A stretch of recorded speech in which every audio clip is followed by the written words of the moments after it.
एक ऐसे जाते आली है जिनसे निस्बत का जुड़ जाना, उनके इश्क का मिल जाना, ये बहुत बड़ी बात हुआ करती है। सूफिए बाकमाल, सूफिए बाकमाल हजरत अल्लामा व मौलाना डॉक्टर जियाउद्दीन साहब क़िबला हमारे बीच तशरीफ फरमा है। मैं इंतहाई अदब व एहतराम के साथ हजरत वाला से गुजारिश कर रहा हूँ, आप मुजाहिद मिल्लत हैं। अल्लाह रब्बुल इज्जत वल जलाल ने आपके अंदर उम्मत की मसीहाई के लिए, उनकी रहनुमाई के लिए आपको मुंतखब किया है और आपका फैज़ जारी व सारी है। इंतहाई अदब के साथ इस वक्त में मुल्तमिस हूँ, गुजारिश कर रहा हूँ हजरत मौलाना डॉक्टर जियाउद्दीन साहब से आप तशरीफ लाए और अपने नासिहाना कलिमात और मवाइद हसना से हम तमाम सामीन को महजूज फरमाए, मुस्तफीज फरमाए।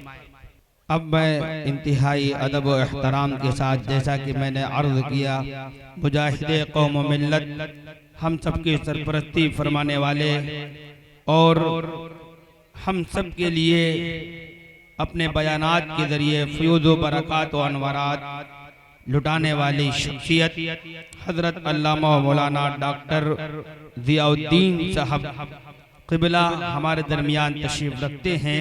मैं अदब व एहतराम के साथ कि उन घरों में जहाँ मिट्टी के दिए रहते हैं, कदमे छोटे हों मगर लोग बड़े रहते हैं, ऐसी शख्सियत हम सब के लिए बाइसे सआदत, बाइसे सद इफ्तिखार है। मैं मुल्तमिस हूँ हज़रत वाला से इस वक्त आप तशरीफ़ लाएँ और अपने नासिहाना कलिमात से और इंशाअल्लाह इंतज़ामिया कमेटी की जानिब से और डॉक्टर शमीम रामपुरी साहब की जानिब से इंशाअल्लाह हज़रत के को इस इनाम से और ये तोहफ़ा आपकी खिदमत में पेश किया जा रहा है। मैं चाहता हूँ कि आप हमारे तोहफ़े को कबूल फरमा लें और ये हमारे लिए सआदत की बात है कि आपने हमारे तोहफ़े को शर्फ़ कबूलियत बख्शी। माशा अल्लाह, माशा अल्लाह, अल्लाह जज़ा खैर अता फरमाए, जज़ा खैर अता फरमाए। अब मैं आपसे मुल्तमिस हूँ, गुजारिश कर रहा हूँ आप तशरीफ़ लाएँ और अपने नासिहाना कलिमात से हम तमाम सामीन को महदूद करें।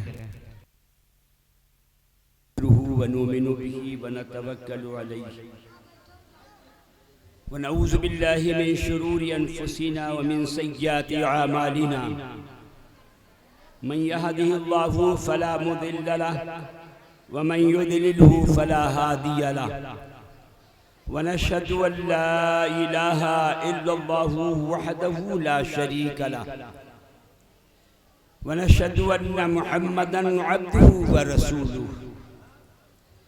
अम्मा बअद, क़ाल अल्लाहु तआला फ़िल क़ुरआनिल मजीद वल फ़ुरक़ानिल हमीद, फ़अऊज़ु बिल्लाहि मिनश शैतानिर रजीम, बिस्मिल्लाहिर रहमानिर रहीम।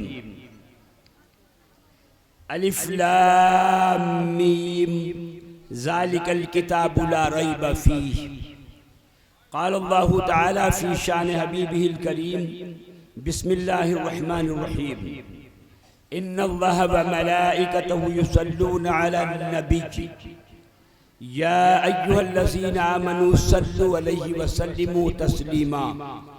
अल्लाहुम्मा सल्लि अला सय्यिदिना व शफ़ीअना व मौलाना मुहम्मदिन बारिक वसल्लिम, सल्लु अलैहि सलातम व सलामन अलैका या रसूल अल्लाह। सदक़ल्लाहु मौलाना अज़ीम व सदक़ रसूलुहु नबियुल करीम व नहनु अला ज़ालिका लमिन शाहिदीन व शाकिरीन वल्हम्दुलिल्लाहि रब्बिल आलमीन। माँ बहनें, बहू बेटियाँ, नहायत ही खामोशी के साथ और आप हजरात बावाज़ बुलंद कलमा तैयबा पढ़कर सवाब हासिल फरमाएं। पढ़ें ला इलाहा इल्लल्लाहु मुहम्मदुर रसूलुल्लाह। निहायत ही अक़ीदत व महब्बत के साथ झूम झूम कर आक़ाए मदनी ताजदार मदीना अहमद मुश्तबा मोहम्मद मुस्तफ़ा सल्लल्लाहु तआला अलैहि वसल्लम की बारगाहे बेकस पनाह में दुरूद शरीफ का नजराना खुशू और खुजू के साथ पेश फरमाएं। पढ़ें अल्लाहुम्मा सल्लि अला सय्यिदना व शफ़ीअना व मौलाना मुहम्मदिन बारिक वसल्लिम, सल्लु अलैहि सलातम व सलामन अलैका या रसूल अल्लाह। हजरात, देर से और ताख़ीर से पहुँचने के लिए आपसे माजरत खा हूँ। बखरिया में प्रोग्राम था, या अली जनाब डॉक्टर मोहम्मद शकील अहमद साहब किबला और मोहम्मद इमरान उर्फ पप्पू साहब किबला, आली जनाब मोहम्मद कलीम साहब किबला, ये हजरात तशरीफ़ ले गए और उनका हुक्म सर आँखों पे रखते हुए मैं आपके बारगाह में हाजिर आ गया। थोड़ी देर आपकी खिदमत के लिए हाजिर आया हूँ।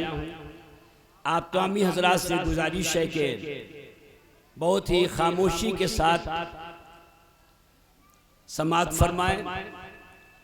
अली जनाब डॉक्टर मोहम्मद नसीम साहब माशाल्लाह बहुत बाअखलाक आदमी हैं। एक बार मुलाकात हुई आपके अस्पताल जब मन्नत के नाम से था तो मैं हाजिरी का शरफ मैंने हासिल किया। बड़े बहुत ही मोहब्बत के साथ पेश आए। आज उन्हीं की गाड़ी से आने का मौका भी मिला। अल्लाह ताला खूब उन्हें तरक्की अता फरमाए, कामयाबी कामरानी अता फरमाए। बहरहाल मैं कमेटी के तमामी अराकीन से, मेंबरान से, ओहदेदारान से गुजारिश करूंगा कि थोड़ी देर के लिए मैं हाजिर आया हूं, आप भी हमारा साथ दीजिए और थोड़ी देर समाअत फरमा लीजिए। देखिए यहाँ रामपुर तो मेरा घर है, हर आदमी से लगाव है, मोहब्बत है। आप कोई भी हुक्म जारी करें उसके ऊपर अमल करना मेरा काम है। आपसे बेपनाह लगाव है, मोहब्बत है और इस मोहब्बत को अल्लाह ताला कायम व दायम फरमाए। सबसे पहले मदरसे में, आप ही के मदरसे में बुलाया गया था इस नाचीज को हमारे वालिद साहब के पर्दा फरमाने के बाद। तो सबसे पहली तकरीर रामपुर में हमने किया था। तब से आज तक सफर तय हो रहा है। ये आप सबकी दुआएं हैं, इसलिए आपको तो हम किसी हाल में भी भूलने वाले नहीं हैं।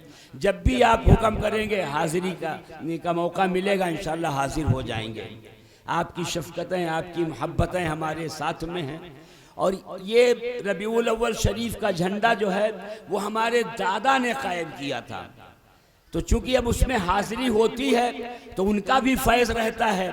हाजिरी होगी तो उनके वसीले से, आपके वसीले से उनकी भी मोहब्बत मिलेगी और आका सल्लल्लाहु अलैहि वसल्लम की कुछ तारीफ जिस लायक मैं हूं करने का की सआदत हासिल होती है, यह अल्लाह का लाख लाख शुक्र और एहसान है। बहरहाल आइए, ज्यादा तमहीदी कलमात कहने का वक्त नहीं है, बस 12:15 बजे तक हम आपकी खिदमत करेंगे। क्या टाइम हो गया है?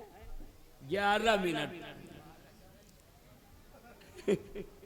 बहुत टाइम हो गया। बहरहाल पहुंचना जल्दी वहां। मैंने कुरान मुकद्दस की आयत करीमा पढ़ने का शरफ हासिल किया। अलिफ लाम मीम ये हुरूफे मुकत्तियात हैं, इसका माना किसी को मालूम नहीं है।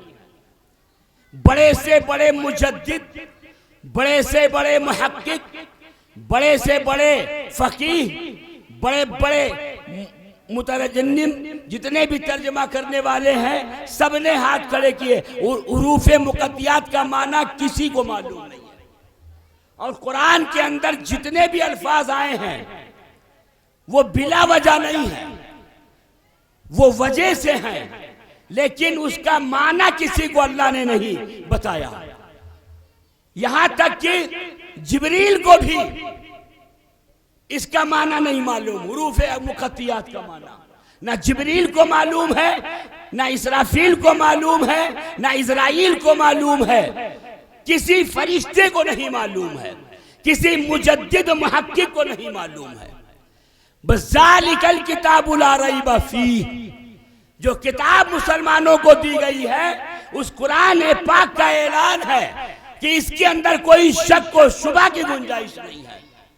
यह ऐसी लारैब किताब है, हर ऐब से पाक है, इसके अंदर कोई ऐब नहीं है, कोई कमी नहीं है। यह लारैब किताब अल्लाह ने अता फरमाई है।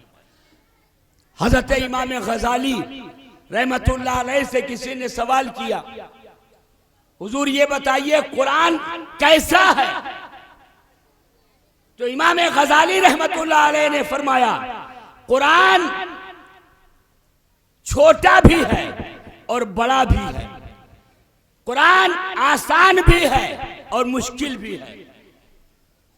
तो लोगों ने, सवाल करने वालों ने पूछा, हुजूर जो छोटी चीज है वो बड़ी नहीं हो सकती और जो बड़ी चीज है वो छोटी नहीं हो सकती, जो आसान चीज है वो मुश्किल नहीं हो सकती और जो मुश्किल है वो आसान नहीं हो सकती। और आपने फरमाया कुरान छोटा भी है बड़ा भी है। आपने फरमाया कुरान आसान भी है और मुश्किल भी है। तो जरा बताइए आप, ये दोनों चीजें इकट्ठा कैसे हो सकती? तो हजरत सैयदना इमाम गजाली रहमतुल्लाह अलैह ने फरमाया कि सुनो, कुरान छोटा इसलिए है कि ऐसा अल्लाह ने कुरान बनाया है कि एक छोटे से छोटे बच्चे के एक हाथ में कुरान दे दीजिए, वो एक हाथ से पकड़ लेगा। और बड़ा इसलिए है कि सारी कायनात का निजाम अल्लाह ने इसी में शामिल फरमा दिया। और आसान इतना है कि एक छोटे से छोटा बच्चा कंप्यूटर की तरह पूरे कुरान को अपने सीने में महफूज कर सकता है।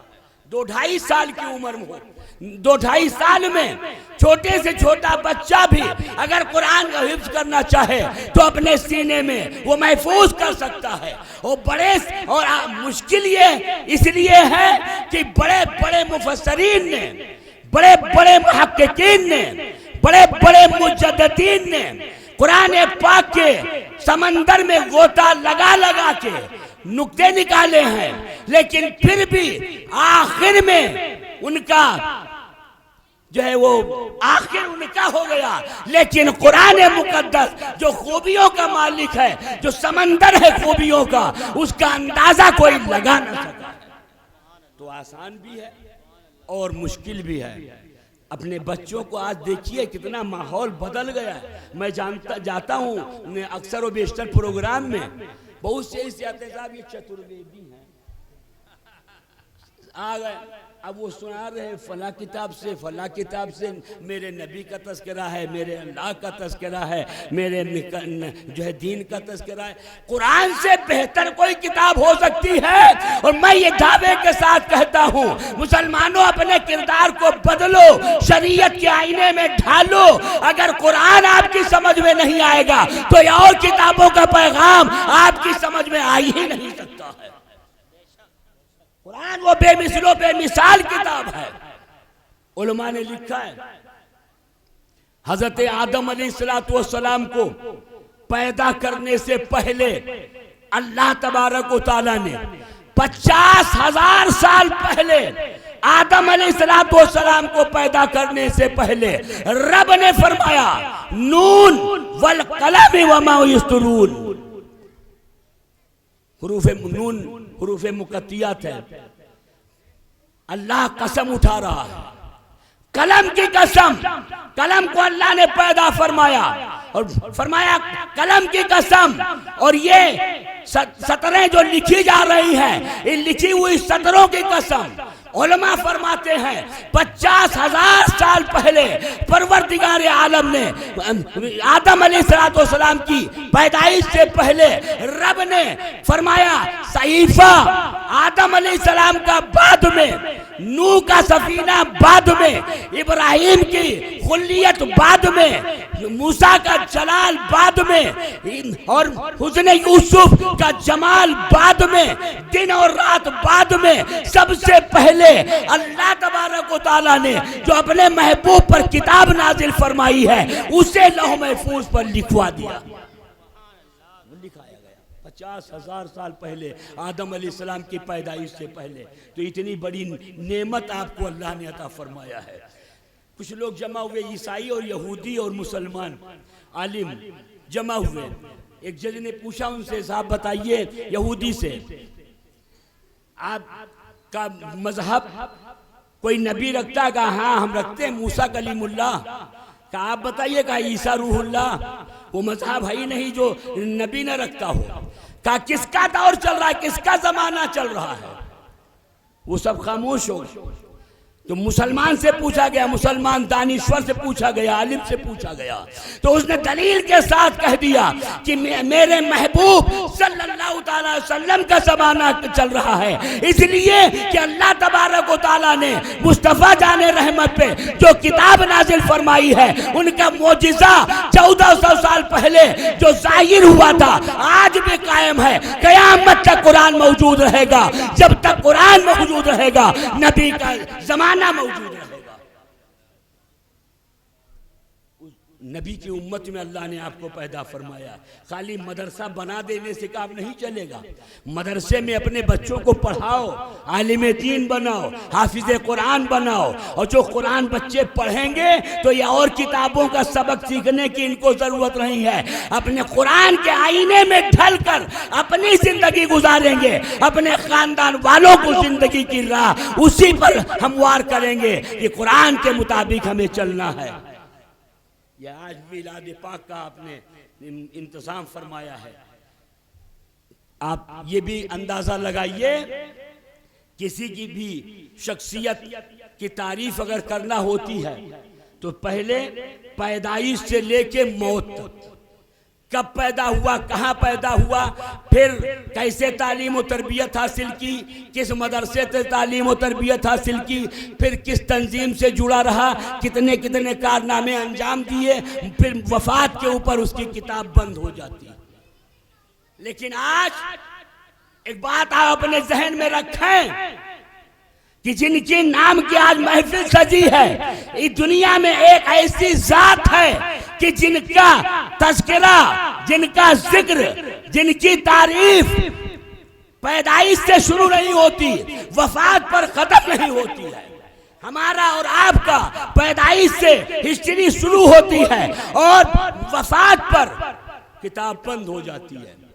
चाहे आलिम हो, चाहे मुजद्दिद हो, चाहे मुहक्किक हो, चाहे वो दीनदार हो, चाहे वो दुनियावी नेता हो, चाहे वो कोई जो है बहुत बड़ा पैसे वाला हो, लेकिन उसकी बस इंतहा यही है तारीफ।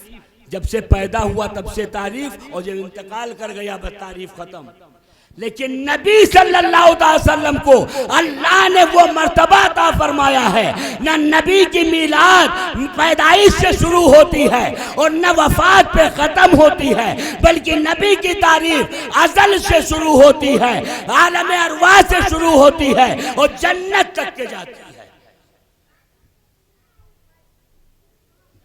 अभी नबी आए नहीं हैं और नबी का तज़किरा है।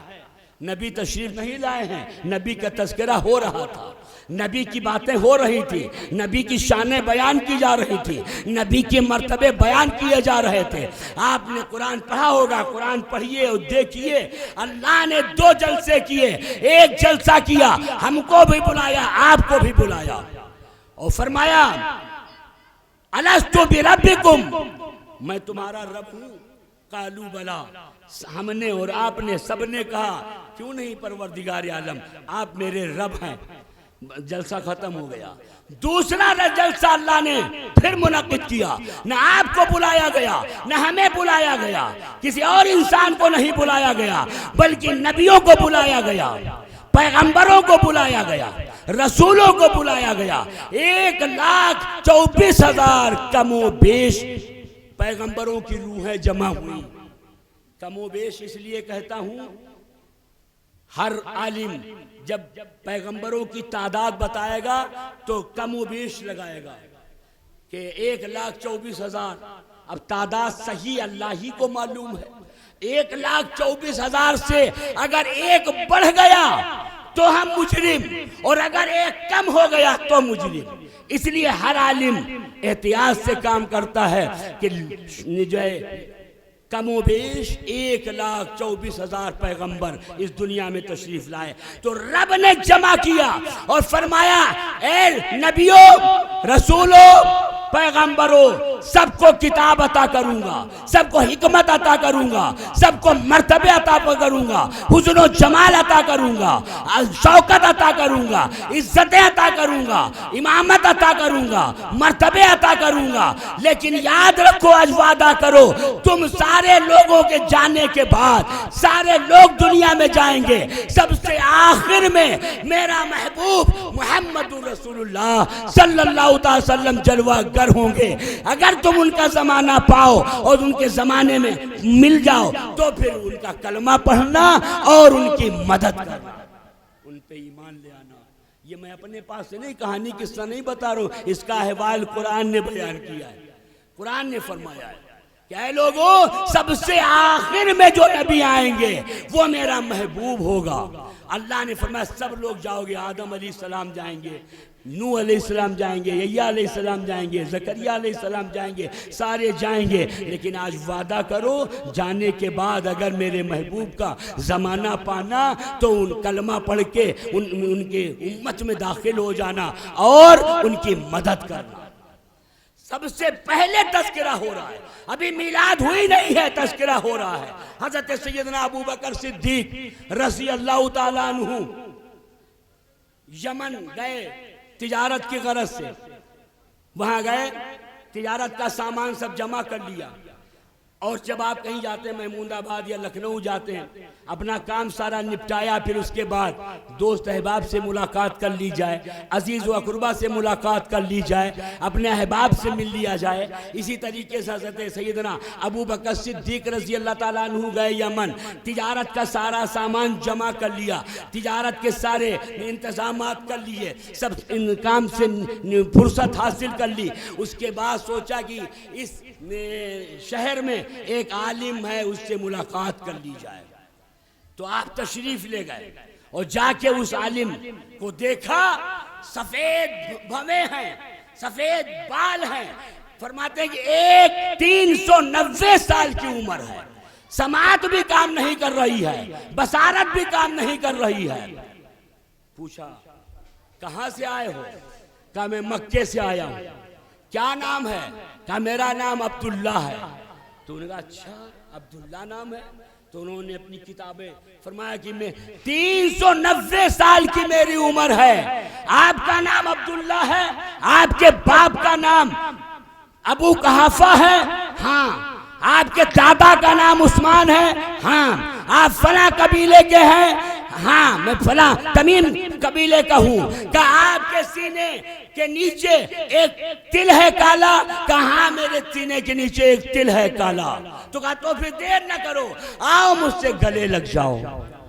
तो कहने लगे, फरमाया कि मैं तो आया हूँ आपकी मुलाकात के लिए और आप मुझसे ज्यादा बेचैन आप हैं कि मुझसे मुलाकात के लिए, अपने सीने से लगाने के लिए, इसकी क्या वजह है? तो फरमाया सुनो, मक्के का नाम सुना, किताबों, मैं तौरात का आलिम हूँ, इंजील का आलिम हूँ, मैंने सारी किताबों का मुताला किया है।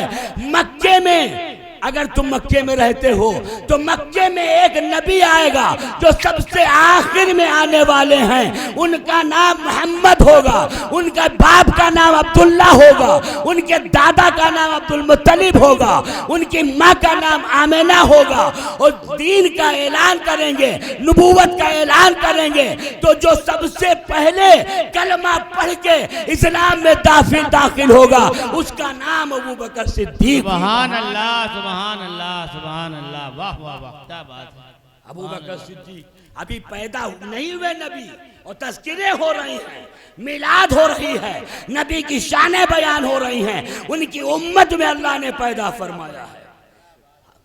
अब्दुल हक मुहद्दिस देहलवी रहमतुल्लाह अलैह लिखते हैं कि हुस्न के 100 हिस्से करिए, 99 हिस्सा एक तरफ और एक हिस्सा एक तरफ, एक हिस्से के 2 टुकड़े, एक टुकड़े को आधा टुकड़ा हजरत यूसुफ अलैहिस्सलाम को अल्लाह ने हुस्न अता फरमा दिया और आधे टुकड़े में सारी कायनात को हुस्न अता कर दिया। और 99 दर्जे हुस्न आकाए मदनी ताजदार मदीना अहमद मुश्तबा मोहम्मद मुस्तफ़ा सल्लल्लाहु अलैहि वसल्लम को अता फरमाया। तो एक टुकड़ा का आधा टुकड़ा हजरत यूसुफ अलैहिस्सलाम को मिला। जब उनके गए आप मिस्र में और औरतों के सामने से सिर्फ निकल गए, झलक दिखा दी, तो नींबू काटने की जगह अपनी अपनी उंगलियां काट डाली, मदहोश हो गए। मदहोश वो भी हो गई और मदहोश यहाँ भी थे। नबी के आने से पहले लड़कियों को जिंदा दरगोर किया करते थे, मदहोश थे। शराब पिया करते थे, मदहोश थे, जुआ खेलते थे, मदहोश थे, बेराह रवी की जिंदगी गुजारते थे, मदहोश थे, पानी की लड़ाई की वजह से खून की नदियां बहा देते थे, मदहोश थे। लेकिन जब आकाए मदनी ताजदार मदीना अहमद मुस्तफा मोहम्मद मुस्तफा सल्लल्लाहु अलैहि वसल्लम की विलादत बासादत आई हुई, जब पैदाइश हुई तो सारे लोगों को होश आ गया, नबूवत का ऐलान किया गया, जो राहज़न थे वो राहबर बनते हुए नजर आए। जब उनको होश आया, मुसलमानों आज हमें होश आने की जरूरत है, होश में आने की ज़रूरत है, होश लाने की ज़रूरत है। आज हमें शरीयत की पाबंदी करने की ज़रूरत है, आज हमें दीन की को अपने बच्चों को सिखाने की ज़रूरत है। ये मिलाद पाक आपको सबक देता है, ये मिलाद पाक आपको बताती है। याद रखो, एक बादशाह है जिसका नाम तुब्बा है, तुब्बा बादशाह। आका के पैदाइश से 4000 साल पहले की बात है। तुब्बा बादशाह, उसका बेटा आया यसरब शिकार के लिए, शिकार खेलने के लिए आया, यहाँ किसी वजह से उसे उसका कत्ल हो गया, कत्ल कर दिया गया। तो तुब्बा बादशाह को खबर मिली, बड़ा गुस्से में आया, फौज को इकट्ठा किया और फौज को लिया और लाकर यसरब के किनारे खेमाजन हो गया और यसरब के ऊपर हमला बोल दिया। इस बस्ती को मिटा कर रख दूंगा, इस बस्ती को सफाए हस्ती से मिटा दूंगा, इसलिए इतनी भारी भरकम फौज लेकर आया हूं। जंग की, जंग होने के बाद जब शाम हुई तो जंग खत्म करने का ऐलान किया गया। अपने अपने खेमे में पूरी मिलिट्री चली गई, बादशाह तुब्बा अपने खेमे के अंदर चला गया और जितने यसरब के लोग थे अपने अपने घर गए। रात में खाना तैयार किया, बेहतरीन खाना तैयार किया, दस्तरखान पे सजाया और ले जाकर तुब्बा के सामने पेश किया। लीजिए खाना खाइए। कहा दिन भर तो मैंने कत्ल किया है, तुम्हारी बस्ती को नेस्तो नाबूद करने का आज़म है, तुम्हारे साथ मैंने खुरेजी की है और तुम खाना पेश कर रहे हो। कहाँ खाना खाने की तो जरूरत फिर भी है, आप गरीबुल वतन हैं, वतन से दूर हैं। याद ए तुब्बा, इस बस्ती की फितरत में अल्लाह ने मेहमान नवाजी डाल दी है, इसलिए हमें ये गंवारा नहीं है कि आप फौजी और आप भूखे रहे और हम खाना खा लें। लीजिए आप खाना खाइए। तो उसने खाने को खाया, उसके बाद कहा मिलिट्री को हुक्म दिया सुबह जंग नहीं होगी, ये अखलाक, जंग नहीं होगी। बुलाया अपने यहूदी आलिमों को, बैठाया, 300 आलिम थे उसके गिरोह में, बुलाया बिठाया। कहा ये कौन सी बस्ती है? कहा इस बस्ती को ये किताब बता रही है, इसको तुम सफाए हस्ती से मिटा नहीं सकते, इसलिए कि ये बस्ती यसरब है, बीमारियों का घर है। लेकिन एक ऐसा वक्त आएगा जब आखिरी नबी इस दुनिया में तशरीफ लाएंगे और मक्के से चलकर हिजरत करके यसरब में जलवागर होंगे, तो ये मदीना मुनव्वरा बन जाएगा। अच्छा, और अजमतें बताइए। तो उन लोगों ने और अजमतें बताई। तो उसने कहा कि अब जंग नहीं होना है। एक महल तैयार किया, 2 मंजिला इमारत तैयार की, पैसा लगाया। आपने रबीउल शरीफ में, जुलूस मोहम्मदी में, जश्न ईद मिलादुन नबी में पैसा लगाया है, ये कोई नई बात नहीं है। तुब्बा ने पैसा लगाया और 2 मंजिला महल तैयार किया और तैयार करने के बाद अपने सबसे बड़े सरदार को बुलाया और कहा कि ये चाबी लो इस महल की, इस घर की, और ये चाबी लो और ये मेरी वसीयत लो। हो सकता है मैं उनका जमाना न पा सकूं, इसलिए ये चाबी अपने पास रखो। और ये मकान तुब्बा का नहीं है, बल्कि जो आखिरी नबी यहाँ जलवागर होंगे उनका नाम मोहम्मद सल्लल्लाहु अलैहि वसल्लम होगा। उनके लिए ये मकान तैयार करके मैं जा रहा हूँ। लेकिन जिम्मेदारी ये है, नस्लन बादा नस्लिन, ये चाबी और ये वसीयत जो है पहुंचाते रहना। वो चाबी और वसीयत मुंतकिल होती हुई हजरत सैयदना अबू अयूब अंसारी रज़ी अल्लाह ताला अन्हु तक पहुंच गई। अब एक जुमला जरा आप समझ लीजिए। लोग कहते हैं कि अबू अयूब अंसारी रजी अल्लाह ताला अन्हु के घर में आका जलवागर हुए। ऐसी बात नहीं है, बल्कि ये घर तो मोहम्मदुर रसूलुल्लाह का था। तो अबू अयूब अंसारी रजी अल्लाह ताला अन्हु मोहम्मद अरबी के घर में जलवागर, वो उनके घर में रहे। आए हिजरत करके जब आए, पता चला कि आ रहे हैं, जी आए हिजरत करके, तो सारे लोगों ने इस्तकबाल किया और जमा हुए, जुलूस की शक्ल अख्तियार कर गई। आप कोई कह रहा हुजूर हमारे यहाँ आप जो है क़याम करें, हुजूर आप हमारे यहाँ क़याम करें, हुजूर आप हमारे यहाँ क़याम करें। तो आका ने फरमाया नहीं, ये ऊँटनी को छोड़ दिया जाए, आजाद कर दिया जाए, जहां पर ये ऊँटनी रुक जाएगी, बैठ जाएगी, मोहम्मदुर रसूलुल्लाह वहीं क़याम करेंगे। तो वो ऊँटनी चलते पूरा यसरब घूमी और जाकर हजरत सैयदना अबू अयूब अंसारी रज़ी अल्लाह ताला अन्हु के दरवाजे पर बैठ गई। ऊँटनी बैठी थी, आका ने फौरन दौड़ के हजरत अबू अयूब अंसारी रज़ी अल्लाह ताला अन्हु खिदमत में हाजिर हुए। अर्ज किया हुजूर तशरीफ ले चलिए। आका ने फरमाया, ए अबू अयूब अंसारी, पहले वो चाबी लाओ जो तुम्हारे जद्दे अमजद ने तुम्हारे पास रखी है, जो तुब्बा ने दी है, वो चाबी लाओ, वसीयत लाओ, फिर मैं इस घर के अंदर दाखिल हो जाऊँ।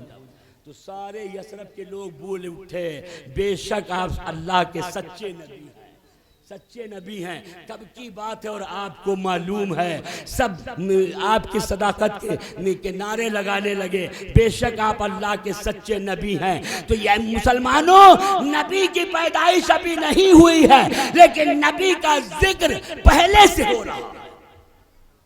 2 लड़कियां थी तुब्बा के, उस तुब्बा के जमाने में कोई वबा फैली, वो खत्म हो गई, मर गई, और एक ही कब्र में उनको दफन कर दिया गया। तो तुब्बा ने एक तख्ती लिखी और उसके दोनों लड़कियों के साथ में कब्र में उसको भी दफन कर दिया। जब मदीना मुनव्वरा पना, जब आका तशरीफ ले गए, उसकी खुदाई की गई, तो उन दोनों लड़कियों की लाशें निकली, कब्र मिल गई, लाशें निकली। तो खुदा की कसम, तारीख आज भी लिखी हुई है, तारीख पढ़िए तो आपको मालूम होगा, वो दोनों लड़कियों का जिस्म भी सही सलामत है, और जिस कपड़े में लिपटी थी वो कपड़ा भी सही सलामत है। फिर उसके बाद तख्ती मिली, तख्ती पे लिखा था, मेरा नाम तुब्बा बादशाह है, ये मेरी 2 बेटियां हैं, मैं गवाही देता हूँ कि मेरी दोनों बेटियों ने मोहम्मदुर रसूलुल्लाह का कलमा पढ़ा है, उन पर ईमान रख लिया है। ए मोहम्मद अरबी, जब मैदान मैशर हो तो इनकी शफाअत फरमा देना। तो 4000 साल पहले अभी नबी तशरीफ नहीं लाए हैं और लड़कियां कलमा पढ़ रही हैं, नबी की मोहब्बत अपने सीने में रख के कब्र के अंदर जा रही हैं। 4000 साल के बाद कब्र खोदी गई तो न जिस्म सड़ा है न कपड़ा सड़ा है, वैसा ही कपड़ा रखा है, वैसा ही जिस्म रखा है। तो जब ऐसे लोगों का आलम यह है, 4000 साल पहले नबी से मोहब्बत करने वाली लड़कियों का यह आलम है, तो जो आज नबी का कलमा पढ़ती हैं हमारी माँ बहनें, बहू बेटियां, जो हमारे नौजवान बूढ़े जो नबी का कलमा पढ़ते हैं, नबी से मोहब्बत करते हैं, तो उनका अंजाम क्या होगा? उनकी कब्र, कहीं उनका कपड़ा सड़ेगा या बदन सड़ेगा?